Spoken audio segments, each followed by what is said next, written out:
오늘 우리에게 주시는 생명의 말씀은 요한복음 14장 6절 말씀입니다.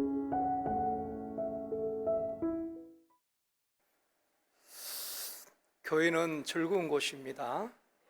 행복한 곳이에요. 우리 갑4맨이지만 오늘 5분 갑5맨인데 여러분 가장 유명한 가수들이 있죠. BTS. 제가 볼 때는 정말 BTS보다 우리 갑5맨 목소리가 더 좋은 것 같아요. 정말입니다. 이제 우리 또 히솝팀에서 소구팀이죠. 소구팀에서 이제 워십을 했는데 아마 춤은 BTS 비슷한 것 같고 반응은 훨씬 더 좋은 것 같아요. 얼마나 감사한지 우리 교회에 이런 참 인재들이 있다는 거 고맙고 감사하고요. 아까 2부 때부터 지금 계속 수고하시는데 너무 감사합니다. 교회는 계속해서 많은 인재들이 또 배출되어지고 기독교 문화를 21세기 문화전쟁이라고 그러잖아요. 기독교 문화를 계속해서 많은 젊은이들이 또 알리고 함께 은혜를 나누어야 될 줄로 믿습니다. 오늘 3부 예배에 원근 각처에서 31분이 2부 때도 이제 새로운 분들이 오셨는데 오늘부터도 날씨가 좀 추워져서 영하로 떨어졌다는 하는데 31분이 3부 예배에 참석하셨습니다. 또 강원도 원주에서 또 멀리서 두 분이 또 오셨네요. 너무 고맙고 감사합니다. 행복한 시간 되어지기를 바랍니다. 옆에 분과 한번 인사하시겠습니다. 잘 오셨습니다. 환영하며 축복합니다. 여러분, 우리 교회 이제 교회 처음 방문하면 굉장히 좀 어색하기도 하고 불편하기도 하거든요. 편안하게 여러분들 좀 편안했으면 좋겠습니다. 그러니까 편안한 마음으로 우리 오늘 이 시간에 이 자리에 계신 분들 다 제가 볼 때는 참 좋으신 분들입니다. 그러니까 여러분 전혀 부담 갖지 마시고 편안한 마음으로 또 말씀도 들으시고 또 준비된 식사도 함께 했으면 좋겠습니다. 한 번만 더 인사하시겠습니다. 행복한 시간 되십시오.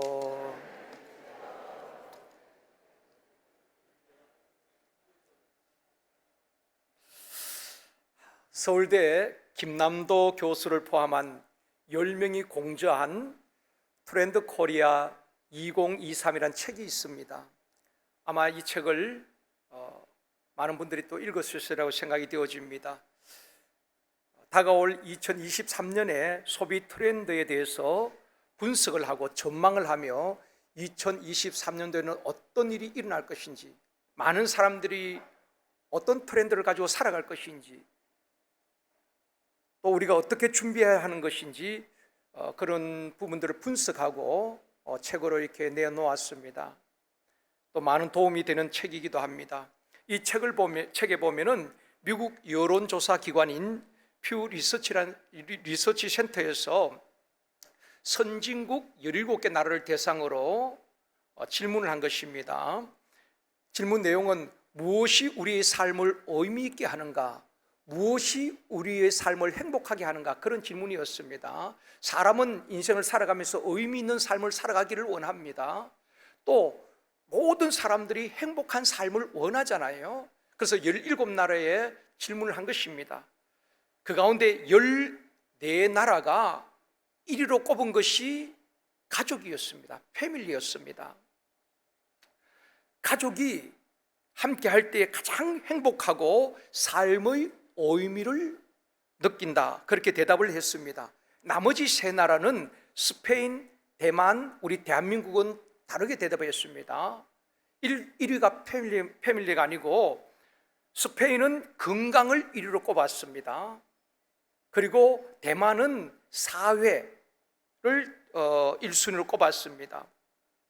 우리 대한민국은 무엇을 1순위로 꼽았는가 하면 여러분 자막이 잘 안 보이지만은 매트리얼 웰빙을 꼽았습니다. 다시 말하면은 물질적 풍요를 1순위로 꼽았던 것입니다. 물질이 내 삶의 의미 있게 하고 물질이 행복하게 한다는 것입니다. 그 다음은 건강이고 그 다음이 패밀리였습니다. 우리 대한민국은 그렇게 대답을 했습니다. 물론 차이가 있겠죠. 또 그렇게 생각하지 않는 분들도 있을 것입니다. 상위권 국가들 14개 나라는 가족이나 친구나 취미, 생활 이런 것들이 삶을 의미 있게 하고 인생을 행복하게 한다고 대답을 했지만은 우리 대한민국 같은 경우에는 가족이나 친구 같은 무형의 가치보다는 집이나 돈, 부유함, 생활의 안정 이런 물질적인 것이 나를 행복하게 한다. 거기에 가치를 두고 그런 것에서 행복과 삶의 의미를 찾는다는 것입니다. 오늘 이 시간 참 행복을 주시는 예수님이라는 제목으로 말씀을 드리려고 합니다. 우리 가포맨 5분이 찬양을 했지요. 찬양했는데 보면은 그 가사 내용이 그렇습니다. 행복에 대해서 이야기하죠. 이것이 행복이요 행복이라오, 그렇게 찬양을 했습니다. 여러분, 그 가사에 보면은 눈물 날 일 많지만 기도할 수 있는 것 행복이라오, 억울한 일 많으나 주를 위해 참는 것 행복이라고요. 여러분, 우리가 살면서 억울한 일을 당할 때 얼마나 많이 있습니까? 그것이 참는 것이 과연 행복일까요? 여러분, 참 행복이 무엇일까요? 오늘 말씀을 우리가 살펴보면서 하나님께서 우리에게 참된 행복, 평안을 주시기를 원합니다. 사람은 누구나 다 행복하게 살기를 원합니다. 나라를 초월하여서 동서고금을 막론하고 다 한 번뿐인 인생 행복하게 살기를 원하고, 행복하게 살기 위해서 결혼도 합니다. 행복하게 살기 위해서 열심히 일하고 돈을 벌기도 합니다. 좀 더 질 좋은 행복을 위해서 운동도 열심히 하고 건강을 돌보기도 하는 것입니다. 나는 지금 행복합니다라고 말하실 분들도 계실 것이고, 나는 지금의 삶이 별로 행복하지 않습니다, 난 참 불행한 것 같습니다 라고 생각하시는 분들도 있을 수 있습니다. 오늘 이 시간 이 자리에 함께 하신 모든 분들이 행복했으면 좋겠습니다. 옆에 분과 그렇게 한번 인사하시겠습니다. 당신이 행복했으면 좋겠습니다.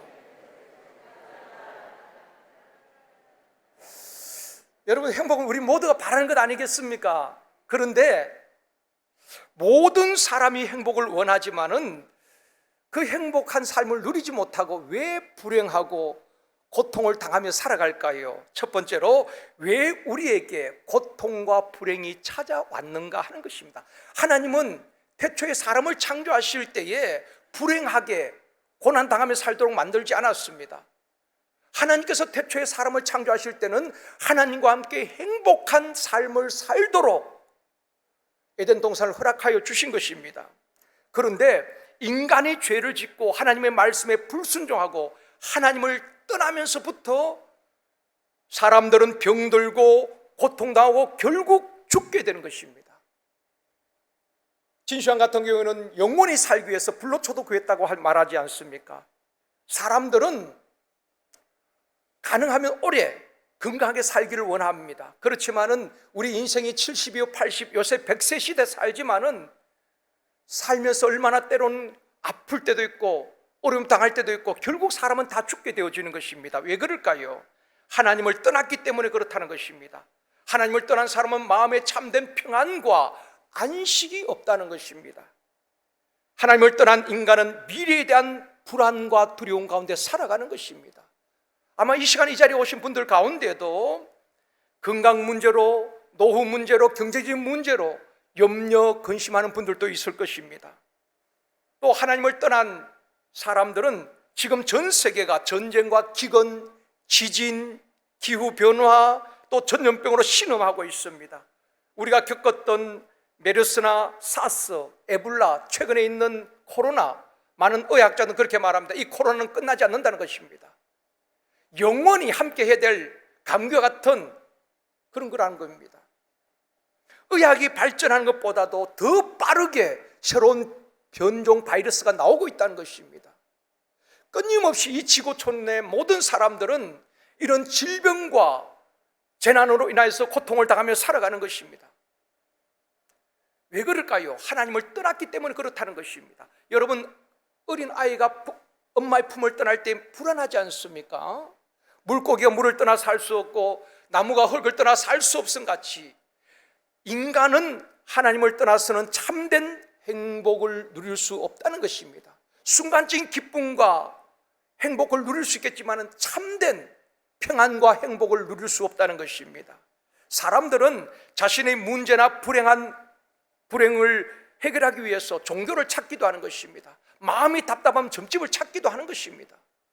그래서 미래에 대해서 알고 싶어 하는 것입니다.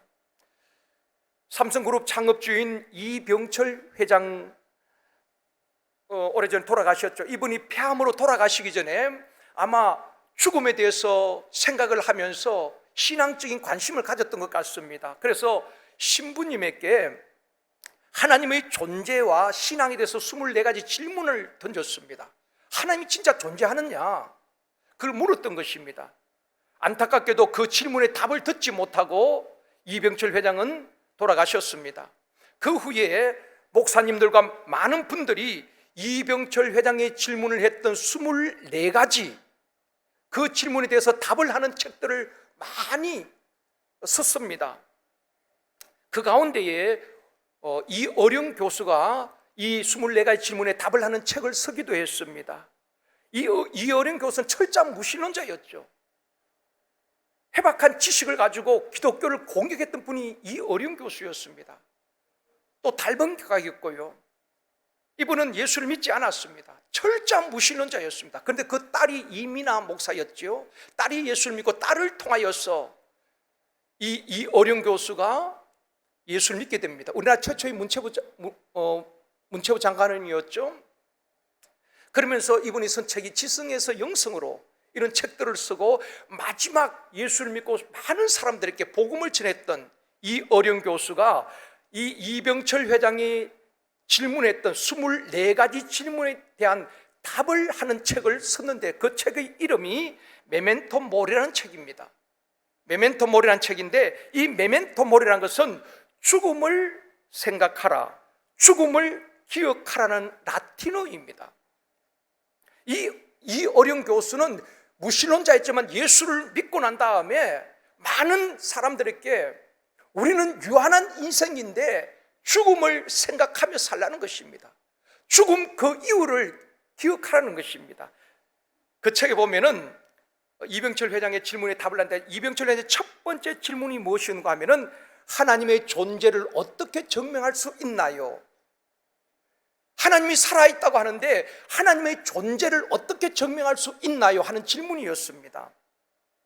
그에 대해서 이어령 교수는 이렇게 풀어갑니다.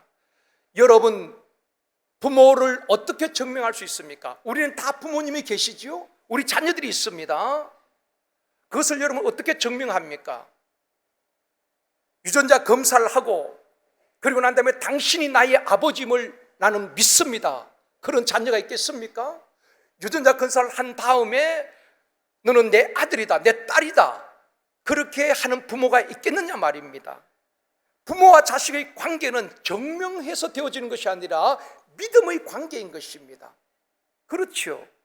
마찬가지로 예수 그리스도와 하나님과 우리의 관계는 정명의 관계가 아니라 믿음의 관계라고 말하고 있는 것입니다. 요한복음 1장 12절 말씀입니다. 같이 읽습니다. 영접하는 자 곧 그 이름을 믿는 자들에게는 하나님의 자녀가 되는 권세를 주셨으니, 영접하는 자, 내 마음을 열고 주님을 내 마음에 모셔드리는 자, 믿는 자에게는 하나님의 자녀 된 권세를 주신다는 것입니다. 누구든지 예수를 마음에 모셔드리면 하나님의 자녀가 되어지는 것입니다. 이것은 정명의 관계가 아니라 믿음의 관계라는 것입니다. 혹 여러분 성철 스님 아실지 모르겠습니다. 저는 이분이 정말 대단한 분이라고 생각합니다. 존경받을 만한 분이라고 생각합니다. 이분은 철저하게 자기 수행을 위해서, 심지어 그 혼자 있는 허름한 집에 철조망을 쳐놓고 옛날 박정희 대통령이 그를 만나기 위해서 해인사까지 갔는데도 만나주지 않았다고 합니다. 장자불화를 8년간 했습니다. 장자불화라는 것은 등을 바닥에 대지 아니하고 수행하는 것을 말합니다. 8년 동안을 등을 바닥에 대지 아니하고 눕지 아니하고 수행을 했던 분이 성철스님입니다. 정말 대단하다고 생각합니다. 저는 이분을 생각하면서 정말 우리가 그렇게 기도하고 말씀에 집중한다면은 뭔가 도가 터질 거라고 생각합니다. 대단한 분이지요. 그런데 이분이 임종춘에 많은 어록들을 남겼습니다. 그 가운데 한 말이 뭔지 아십니까? 나를 믿지 말라. 내 말을 믿지 말라. 나는 거짓말을 했다. 나는 무한 지옥으로 떨어지고 수많은 사람들을 속였다라고 그렇게 말하고 있습니다. 아마 인터넷을 여러분 보셔도 다 확인할 수가 있습니다. 그렇게 수행을 하고 고행을 하고 부처가 되기 위해서 애썼지만은 결국 그는 나는 거짓말을 했다. 신을 찾지 못했다는 것입니다. 참 신을 만나지 못했다는 것입니다. 나는 거짓말로 수많은 사람들을 속였다고 그는 말하고 있습니다. 그러나 우리 성경에 보면 우리 주님은 나를 믿지 말라, 내 말을 믿지 말라가 아니라 나를 믿어라. 내가 하는 말을 믿어야 너희들이 산다고 말씀하고 있는 것입니다. 사도행전 16장 31절에 말씀합니다. 같이 읽습니다. 이르되 주 예수를 믿어라. 그리하면 너와 내 집이 구원을 받으리라 하고, 주 예수를 믿어라. 그러면 너와 내 집이 구원을 받을 것이다. 모든 가난의 결박이 끊어지게 되어지고, 저주의 결박이 풀려지게 되어지고, 흉화의 결박이 풀려지게 되어지고, 가난한 자가 부욕해 되어지고, 포로되고 눌린 자가 다 자유하게 될 것이라고 자신 있게 선포하고 있는 것입니다.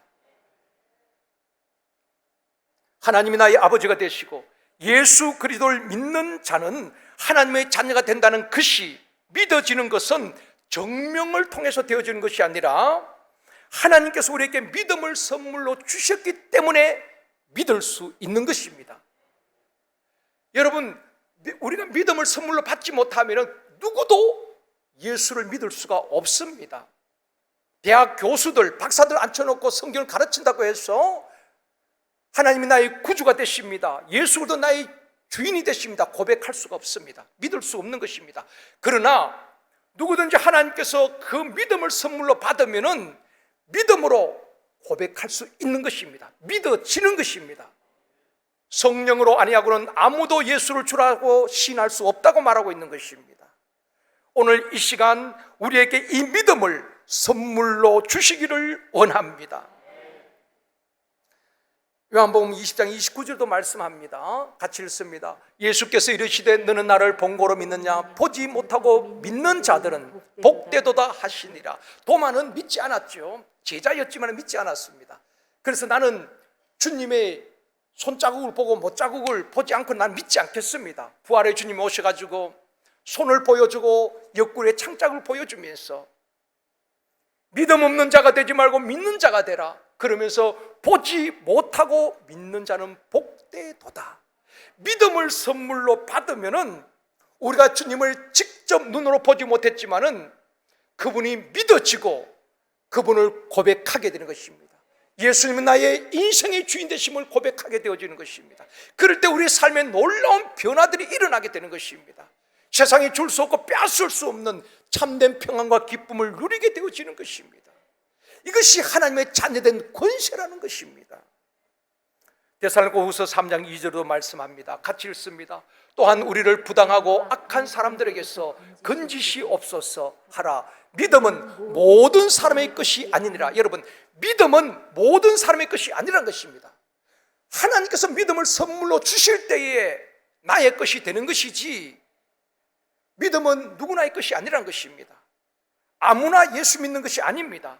누구나 하나님의 자녀가 될 수 있는 것이 아니라 이 말입니다.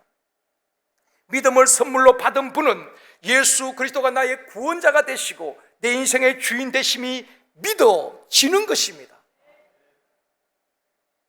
믿어지는 거예요. 이 시간 우리 모두에게 이 믿음을 선물로 주시기를 원합니다. 안타까운 것은 수십 년을 교회에 다녔어요. 직분을 받았습니다. 죄송합니다. 목사님 가운데도 설교를 하면서도 예수를 제대로 믿지 않는 분들이 있습니다. 그렇다면 장로님들은 예외겠습니까? 권사님들 예외겠습니까? 그렇게 열심히 봉사하고 믿는 거 믿고 남들이 볼 때는 정말 천사 같은데도 그 마음에 예수가 없는 사람이 있다는 것입니다. 제대로 영접하지 아니하고 그냥 종교 생활하는 것입니다.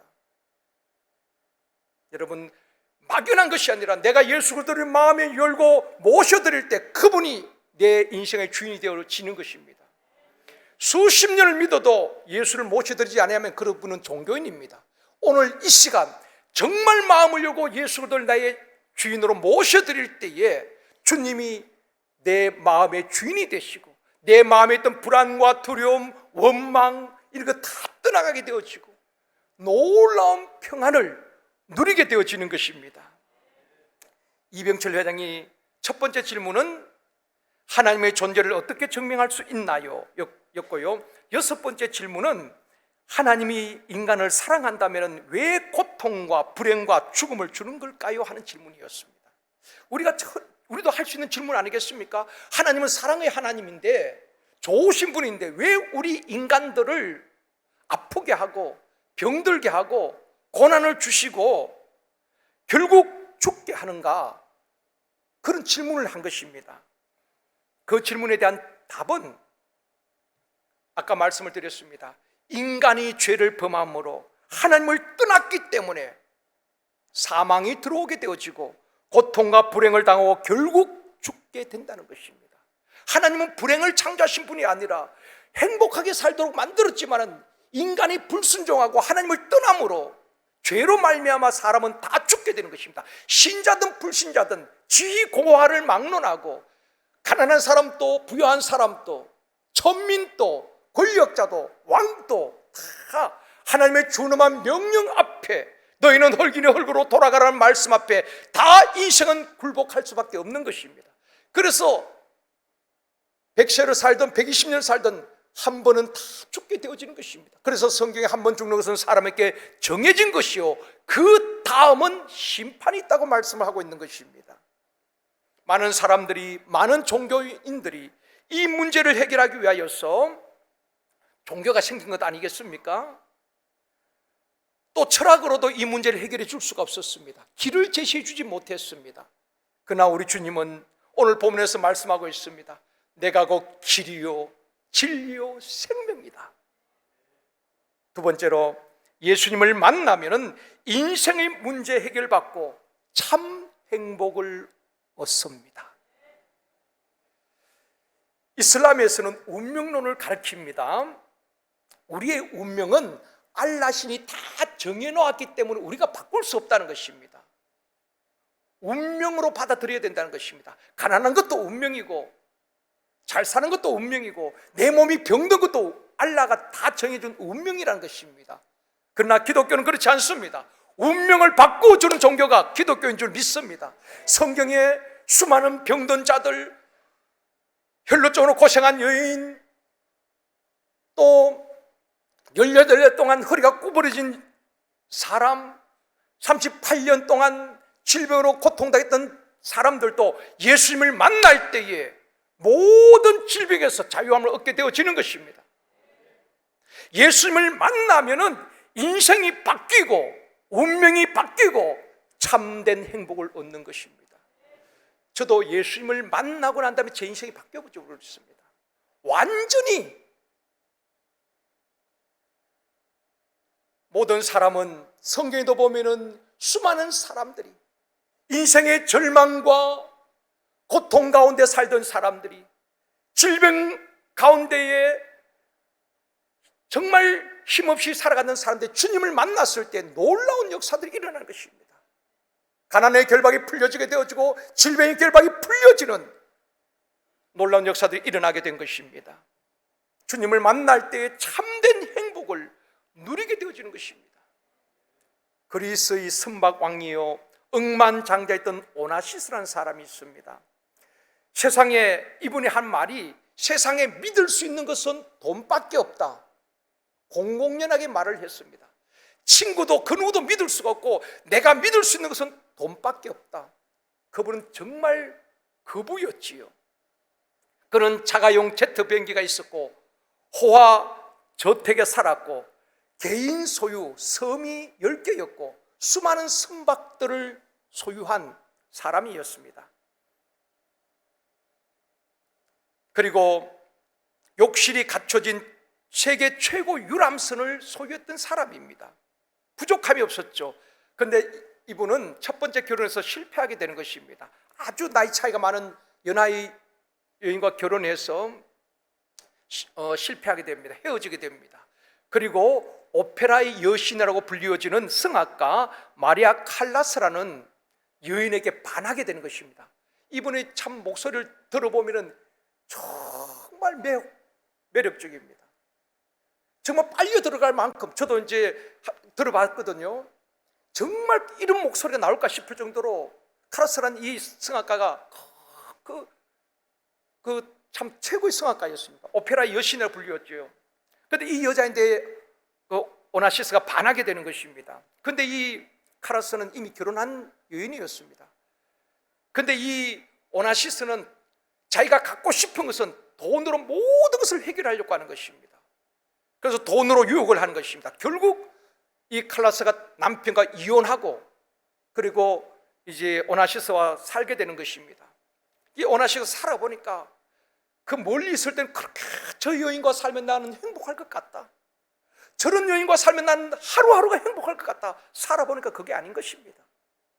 권태기감이 느껴지는 것입니다. 결국 헤어집니다. 그리고 세 번째는 우리가 잘 알고 있는 존 F 케네디 대통령이 63도 저격을 당하게 됩니다. 그로부터 한 5년 뒤에 그 케네디 대통령의 부인이었던 제클린 케네디, 이 여인이 참 미모도 뛰어나고 그 포스트 레이디 아닙니까? 케네디 대통령의 부인입니다. 그런데 이 오나시스가 이렇게 환심을 사기 위하여서 접근을 하게 됩니다. 그 전부터 알고는 있었지만, 그래서 1968년도에 이 제클린 케네디와 대통령 영분이었던 그 여인과 결혼하게 됩니다. 이 오나시스가 대통령의 부인과 결혼하면 참 행복하겠다, 그렇게 생각해서 결혼을 했어요. 그런데 그가 고백한 것은 일주일을 살고 난 다음에 나는 잘못 선택을 했다, 그런 고백을 하게 됩니다. 그리고 1973년 어느 날 24살의 아들 알렉산더가 비행기 사고로 죽게 되는 것입니다. 자기 개인 소유의 비행기를 타고 가다가 죽게 됩니다. 그때 큰 충격을 받고 그로부터 2년 후에 많은 재산을 잃게 됩니다. 그리고 69살의 나이로 세상을 떠나게 됩니다. 그 많은 것을 가졌지만 말입니다, 오나시스가 죽기 전에 이런 말을 했습니다. 나는 인생을 살았다. 수많은 재물을 가졌고 최고의 성악가가 살아보았고 대통령 영부인과도 살아보았지만 나는 인생을 살았다. 거기에 참 행복이 없었다는 것입니다. 물질을 누려보고 최고의 여성과 살아보았지만 그것이 행복이 아니더라는 것입니다. 그러면서 하나님께서 주신 복을 쓰레기인 줄 알고 던져버렸다, 그렇게 유언을 남기고 죽었다고 합니다. 세계 최고의 재벌 중 한 명이었지만 그는 많은 사람의 부러움을 샀지만 결코 행복하지 못했다는 것입니다. 어떻게 살아야 행복할까요? 많은 사람들이 추구하는 그 행복, 우리의 남은 생애를 좀 행복하고 의미 있는 삶을 살아야 되지 않겠습니까? 인생의 끝자락에서 나는 헛살았다, 후회하는 인생이 아니라 정말 나는 주 안에서 행복하였노라고 고백할 수 있기를 원합니다. 성경에 수많은 믿음의 사람들은 그 고백을 했지 않습니까? 바울도 수많은 믿음의 사람들은 예수 때문에 행복했고 예수 때문에 삶의 의미가 있었다고 고백을 하고 있는 것입니다. 무엇이 우리를 행복하게 할까요? 많은 돈과 높은 지위에 있는 사람이 행복할까요? 물론 상대적 행복은 누릴 수가 있을 것입니다. 좋은 집과 최고급 승용차를 타고 다니면 행복할까요? 편리함은 있겠지요. 그러나 성경은 그것이 행복이라고 말하고 있지 않습니다. 성경은 우리에게 명확하게 답을 주고 있습니다. 하나님을 만나면 행복하다고 말입니다. 예수 그리스도를 만나면 세상에 줄 수 없는 평안을 누리게 될 것이다, 참 행복을 누릴 것이라고 말씀하고 있습니다. 그래서 성경에 이스라엘이여 너는 행복자로다 말씀하고 있는 것입니다. 왜 그럴까요? 예수님은 우리 인생의 모든 문제를 해결해 주셨기 때문에 그렇습니다. 죄의 문제, 가난 문제, 질병 문제, 죽음 문제까지도 해결해 주시기 때문에 주님을 만날 때에 우리 인생의 참된 의미와 행복을 누리게 되어지는 것입니다. 또한 예수님은 우리에게 참 평안을 주시기 때문에 그렇습니다. 아무리 많은 것을 가져도 늘 마음에 불안과 두려움이 있다면 행복이라고 말할 수 없지요. 단칸방에 살지라도 정말 내 마음에 위로부터 내려오는 그 평안이 있다면 거기에 행복이 있는 것입니다. 우리 주님은 평강의 왕으로 오셔서 제자들에게도 너에게 평강이 있을지어다, 너에게 평안을 주노라, 또 어느 집에 가든지 그 집에 평안을 빌라고 말하고 있는 것입니다. 사랑하는 여러분, 우리가 마음 문을 열고 진심으로 예수님을 내 마음에 모셔드릴 때에 세상에 줄 수 없는 참된 평안과 기쁨과 행복을 누리게 되어줄 줄 믿습니다.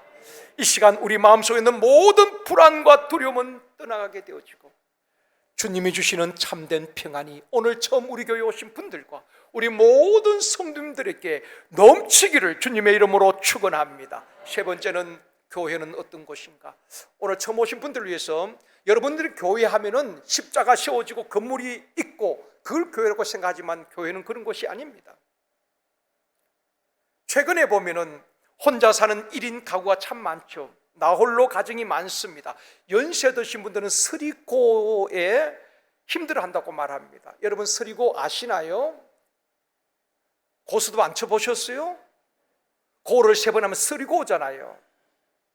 연세 드신 분들은 서리고로 굉장히 힘들어 하시는데 서리고가 뭔가 하면은 돈 없고 아프고 외롭고 연세가 들면은 자녀들에게 용돈을 타고 국가에서 주는 것으로 어렵게 살아갑니다.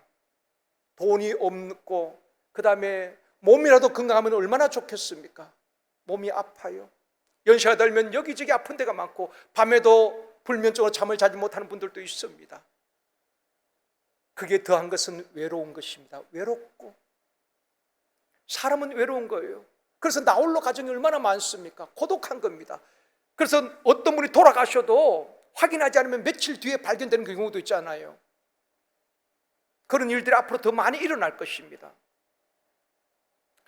하나님께서 아담이 혼자 사는 것이 하나님 보시기에 좋지 아니하여 돕는 배필로 하와를 창조하시고 가정을 이루어 주신 것입니다.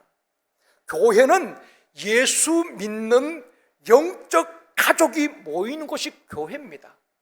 건물이 아니라 뭐 가정집에 모여도 예수 믿는 사람들이 두세 사람이 모여도 그것이 교회란 것입니다. 지하일지라도 마찬가지입니다. 서로 돌보고 세우는 생명 공동체가 교회인 것입니다. 10월 29일 이태원 사고가 있기 3일 전에 경북 봉화군에서 아연채굴 광산에서 그 광산이 무너짐으로 매몰되었다가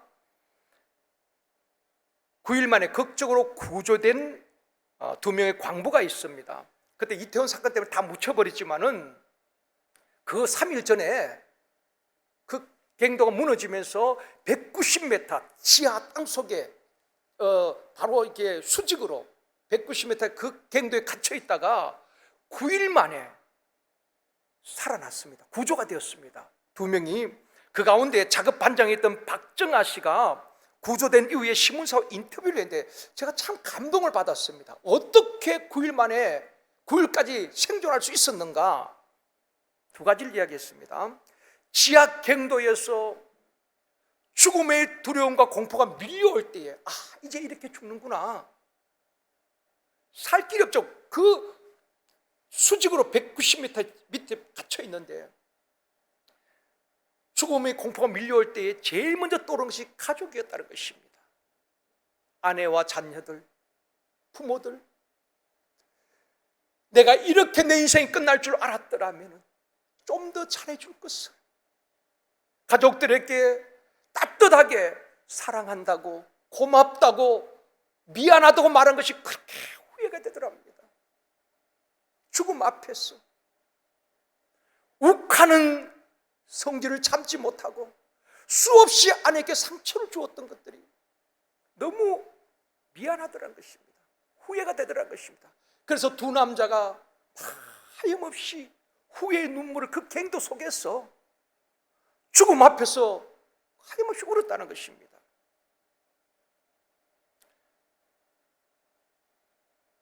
그 9일 만에 무너진 갱도에서 살아 돌아올 수 있었던 이유가 무엇이냐 물었을 때 이런 말을 했습니다. 혼자가 아니라 둘이었기 때문에 버틸 수 있었습니다. 그 말이 제게 참 감동이 되었습니다.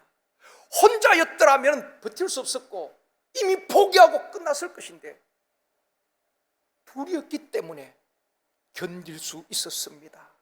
그렇게 말하면서 그 절망 속에서 캄캄한 지하 갱도에서 그 남자 두 사람이 그 땀내 나는 몸으로 서로 부둥켜 안고 울었다는 것입니다. 같이 울어줄 사람이 있었기 때문에 버텼습니다. 혼자가 아니라 가족들의 미안한 마음과 죽음 앞에서 서로 부둥켜 안고 땀내가 나고 쾌쾌한 냄새가 나지만은 서로 울어줄 수 있는 사람이 있었기 때문에, 둘이었기 때문에 9일을 버틸 수 있었다는 것입니다. 사랑하는 성도 여러분, 그것이 교회입니다. 교회는 그런 곳입니다.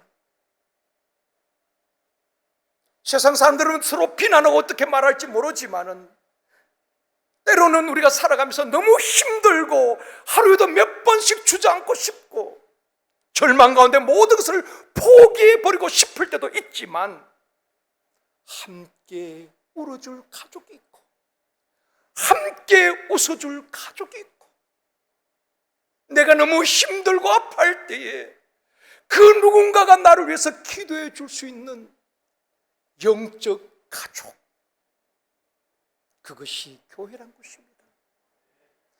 그것이 하나님께서 디자인하신 교회의 본래의 모습입니다. 그것이 초대교회의 모습 아닙니까? 그런데 오늘날 교회가 얼마나 변질이 되고 타락했는가를 알아야 되는 것입니다. 세상이 교회를 향해서 욕하는 것을 우리가 탓할 것이 아니라 우리가 변질되어지고 우리가 신앙인답게 바로 살지 못하기 때문에 세상이 교회를 향해서 손가락질한 거 아니겠습니까? 우리가 좀 바르게 섰으면 좋겠습니다.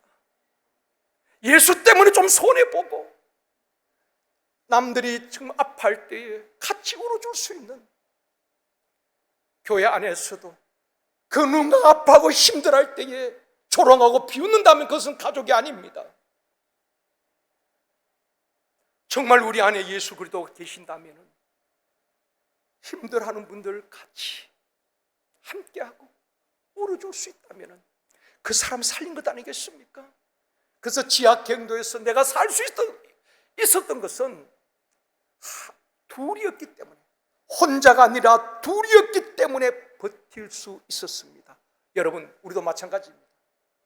너무 힘들어도 영적 가족들이 있고 나의 손을 잡아주고 함께 울어줄 수 있는 영적 가족이 있기 때문에 우리는 버틸 수 있습니다. 버티다 보면 또 좋은 날이 오는 것입니다. 하나님께서 길을 열어주시는 것입니다. 그게 교회예요. 그런 교회를 회복하는 것이 우리 교회에 지향하는 것입니다. 교회가 뭐 건물을 지고 그거 아니에요. 그것보다 더 중요한 것은 본질적인 교회의 모습을 회복해야 되는 것입니다. 주님이 교회를 세운 목적이 뭐냐는 것입니다. 혼자 살아갈 수 없기 때문에 같이 형제자매들을 영적 가족으로 묶어주신 것입니다. 그렇기 때문에 예수 믿는 사람, 진짜 영적 가족 있는 분들은 외롭지 않습니다. 고독하지 않아요. 내가 힘들 때 많은 사람들이 기도해 줄 수 있는 여러분 좌우편 앞에 있는 분들이 계시기 때문에 결코 외롭지 않은 것입니다. 연세가 들수록 교회에 나올 때에 그런 영적 가족과 함께 우리가 함께 기쁨과 슬픔을 함께 하면서 행복한 삶을 누릴 수가 있는 줄 믿습니다. 말씀을 맺겠습니다. 사랑하는 여러분, 예수 그리스도를 마음의 주인으로 모시고 그분과 동행하면 참 행복을 얻습니다. 그 행복을 누린 사람들이 얼마나 많이 있습니까? 예수님은 우리에게 참 평안을 주시고 기쁨을 주시고 풍성한 삶을 누리게 하십니다. 예수님은 길이요 진리요 생명이 되시는 것입니다. 그 주님을 마음의 주인으로 모시고 수많은 영적 가족들과 함께 행복한 삶을 살도록 기도로 도와드리겠습니다. 이 시간 조용히 눈을 감으시고 두 손을 가슴에 올려놓으시고, 우리 성도들도 마찬가지입니다. 오랫동안 신앙생활 얼마나 했느냐가 중요한 것이 아니라 정말 내 안에 주님이 계시는가, 나는 예수를 영접한 사람인가. 영접 안 하셨다면 오늘 다시 마음 문을 열고 주님을 진심으로 모셔드릴 때에 여러분의 삶에 놀라운 변화들이 일어날 것입니다. 진실된 마음으로 저를 따라해 주시기 바랍니다. 사랑의 하나님, 저는 죄인입니다. 이 시간 예수님을 나의 구원자와 주님으로 마음에 모십니다. 지금 내 마음에 들어와 주십시오. 예수님이 나의 모든 죄를 용서하시고 인생의 모든 문제를 십자가에서 다 해결해 주신 것을 믿습니다. 하나님은 아버지가 되시고 저는 하나님의 자녀가 되었습니다. 영생을 주시고 천국 가게 하심을 감사합니다. 예수님의 이름으로 기도드립니다. 아멘. 할렐루야. 하나님께 모든 영광 올려드립니다.